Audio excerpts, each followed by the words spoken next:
sales. Oh, yeah. All right. Yeah. Hello, everybody. I know you all want to socialize, which is a beautiful thing. Anyhow, welcome to Personnel Committee meeting for January 31st, 2017. I am Alderman Stoyer. I'm here. Alderman Moore is here, and Alderman Slottick. Alderman Dwayne called and mentioned that he'll be running late, but we do have a quorum. Adoption of the agenda. Move to approve. Second. Okay, by Moore, seconded by Slottick. All in favor? Aye. Aye, all opposed? It passes. Approval of the minutes from the Move January approval. 10th. Okay, Second. Slottick, second by Moore. All in favor? Aye. All opposed? That passes. Number 4, consideration with possible action on request to fill the replacement position of paralegal in the law department and all subsequent vacancies resulting from internal transfers. Move approval. Second. Okay, do we have any other discussion? Okay. All in favor? Aye. All opposed?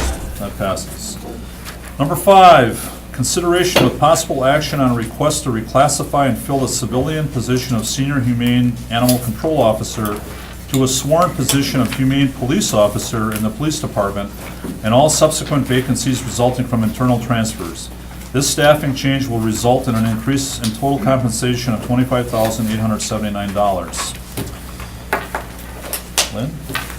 Included in your packet is a memo from Police Chief Smith going through what the differences would be in the cost.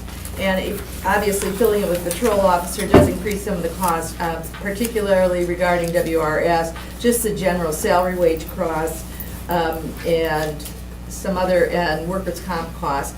Also listed is the rationale for increasing, or for making, or requesting this change. And he's also indicated that they would be taking this increased cost, will become out of their current 2017 annual budget. I noticed that Commander Abel is here to answer any questions that you might have regarding this request. Okay, Alderman Slottick, did you? Yes, I have a couple questions. Okay, why don't you go ahead? Hi, Captain, come up forward. So this is a proposal to increase the cost of this position by 35%. Correct. So that's pretty significant. And I know we talked about this a little bit back at budget time. That was the first I think I heard of it. And I'm just not convinced that it's necessary for us to take this step.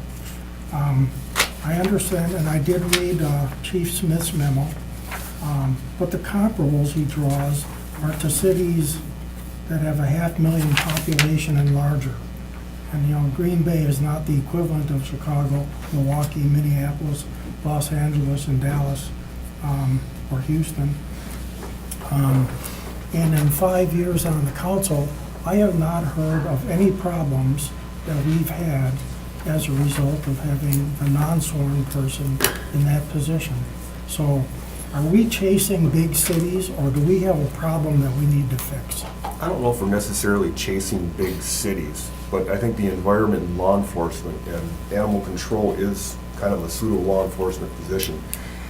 That the assaults on officers and the stuff that our animal control officers are going into, the situations, are becoming more and more dangerous. Okay. Just so- for example, today, was it today or yesterday, Mallory Mavis is currently in a special project as for animal control until we can straighten this out. Hi, ma'am. Hey. You can tell your story about an individual that had, Well, if I can interject. Yes. Again, my name is Mallory Mavis. I've been a patrol officer the past 7 years. I used to be an animal control intern back in 2007, and now I've kind of stepped into this position as a special assignment. Sunday, I was not working. Sunday, there was an animal bite that occurred in the city to a girl, and I did some follow-up investigation. A lot of our officers don't deal with animal bites too frequently. I work pretty close with the health department and regulating that kind of stuff. Through my investigation, I discovered that this dog had bitten 3 times within the period of just a little over a year. Once in January of last year, again in May, and then again just on Sunday. So it's a habitual biter, poses a health risk to the public, obviously. I then go to the address to issue a citation. I run the gentleman, and he has a warrant through Manitowoc County. So I can take him into custody right then and there. Information kind of transpired from there. When taking the gentleman into custody, he resisted, and this all transpired from a dog bite. I had another incident where there was a gentleman who was being investigated for homicide charges and drug charges, and he kept dangerous pit bulls in the city. They actually called me while I was at home to deal with a dangerous dog that he had, and then we ended up ordering a destruction order on the dog because it was so aggressive. So different things, and being able to take custody of people while still in duty, issue citations, and that kind of thing. And she's also there as an immediate backup if she happens to be in the area to help other officers. Sharon Henson was a rather unique individual, as you all know. We all knew Sharon. She carried herself very well, having dealt with many situations in Little Rock, Arkansas, and in California where she worked before. She handled herself much differently, and I think that we kind of benefited from the way she carried herself. But this is the direction that the chief would like to go in. I don't think it's a 35% increase. If Officer Mavis were to get it, or she's married to an officer on day shift, he actually carries the health insurance, so it would actually be a reduced cost than that, more reduction of a cost than that. What would that? I got the 35% from the chart that the chief put on the front of his memo Right. here. He didn't take that into consideration in case she didn't. Right, let's just say that she had that position for a while. Tom, ready to finish? Go ahead. When we get a call for animal services, how do we respond to it now? Who goes out on the call? Well, if it's during the days, Monday through Friday, it would be Officer Mavis. If we have an animal control intern on, and they can go into the situation, it'd be an animal control intern. Otherwise, a police officer responds. Okay, so I guess my question is, the picture that's presented here in terms of where this function is going suggests to me that we can't have interns. I mean, if there's danger associated with an animal call, why are we sending interns out? This is the same thing with CSIs as well. So we have our CSIs investigating minor thefts from autos and cases like that. Or doing follow-ups on cases, and when they develop something that leads them into a situation where they shouldn't be, they know that they're supposed to back out and then call for a police officer to come and respond to it. I was drawn to one passage in the chief's memo here where he says,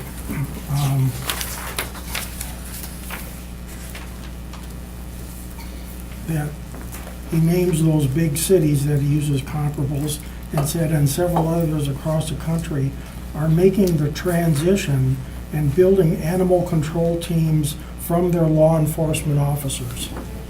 That direction sounds to me like this is just the first step. It could be. Do you know that? No, I do not. I read that same memo. I would assume that those departments are also moving in that direction as well. I'm just uncomfortable with taking a step into what apparently looks to me like a movement to put all sworn officers in this duty and not use the interns any longer. I would still say that we use the interns. It's the training that they receive if they run into a situation, because they are interns, they're supposed to back out. Just like our CSIs that we have that would go into investigate a theft from auto and have to call a police officer over. It's no more than that. What Officer Mavis presents to us is she can take immediate action, like the gentleman that had the warrant for his arrest. She was able to take him into custody instead of calling a police officer over. She still had to call somebody to transport, but she was able to handle that and handle the report. If I can also just interject once more. That gentleman did show up at the Humane Society yesterday and caused a disturbance there. He actually threw items at staff members as well. So he was escorted off the property. And then there have been several instances where we've had cats that were stolen in the city, and that I've actually been able to investigate that because it is a theft matter, but it's involving an animal.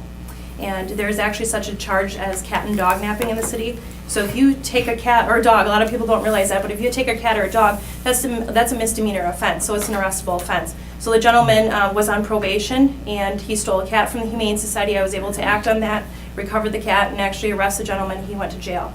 So stuff like that is able to, I'm able to interact, with different, agencies and stuff like that, and, kind of curb the issue right when it's right there, rather than waiting and, for an officer to come. Might take a half an hour, back and forth, taking the report. I'm right there, I can do that right then and there. I know today personally, I assisted Child Protection with a disturbance at Chapel School. I assisted on a 911 hang-up. Those are all different calls that I assist during the day. I can also take accident reports when the city gets busy, and it's just kind of, I juggle my work a little bit, based on call priority. If there's something, like an active shooter in a school, you bet I'm going to be going to that because I'm a sworn law enforcement officer. At that point, a barking dog complaint can wait, So it's just, prioritizing what needs to be done. I don't have any other questions at this time. I'm just going to say that I'm uncomfortable taking this step, particularly in light of the fact that we don't know what the long-term vision for this is. It feels to me like, again, as I read this stuff, it sounds to me like the chief may want to have all animal control functions handled by sworn people. So if he's looking at a larger conversion, I'd like to know that on the front end before we take the Yeah, first I step. can't answer what Chief Smith sees for his vision for the future. I know historically, the department, since I've been here for 28 years, almost 29, we've only had one animal control person on, and then the cadets used to handle it when I first started. And then CSOs would handle that position, and we had an animal control person. So it's the kind of the general direction that we've always had was we had a main person on day shift, Monday through Friday. And either cadets or CSOs or now animal control interns handling the stuff in the afternoon.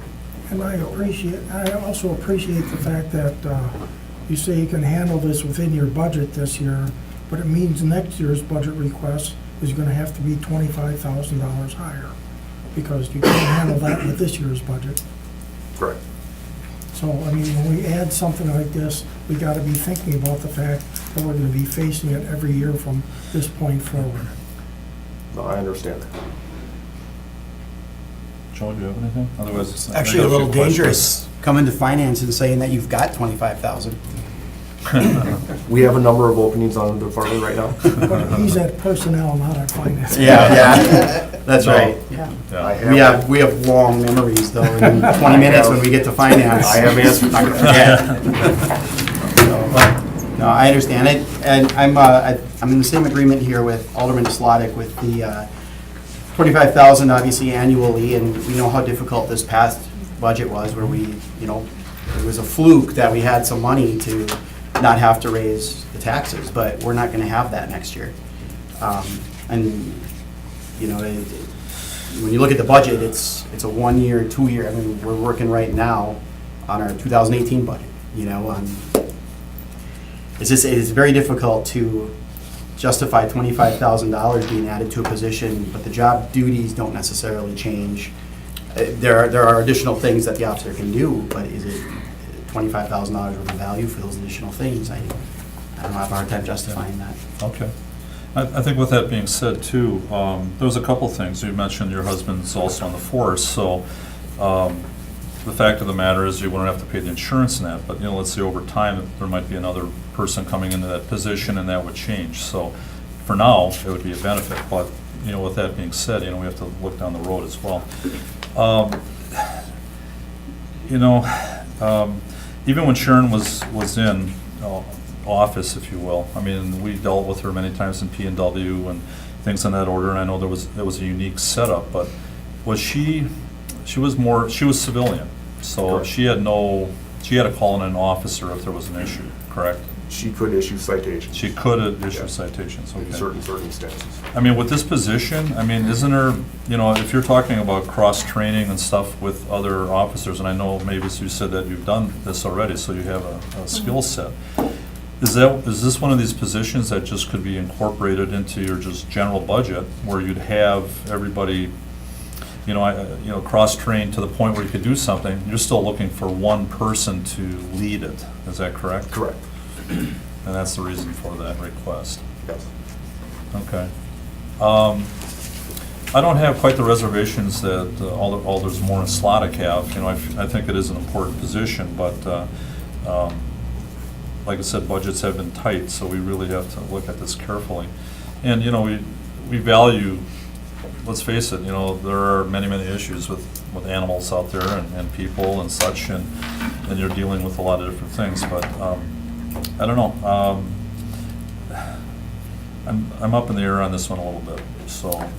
I'm not opposed to holding this to see what the chief's long-term goal is here. I mean, if we had the, Yeah. I mean, I have a feeling it would come out of committee here, Right. probably 2-1 against right now, and then it would probably get pulled at council and get discussed there, and then who knows what would happen with it there.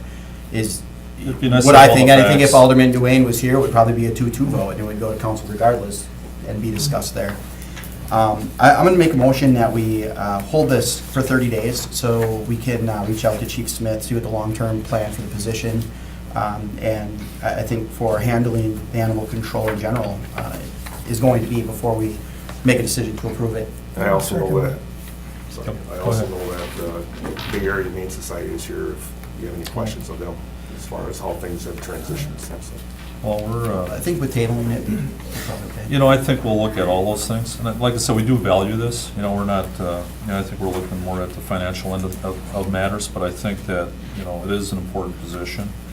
And, like I said, if we could incorporate this with all the officers, that'd be one thing, but you do need a face, somebody that would, that's what you're looking for.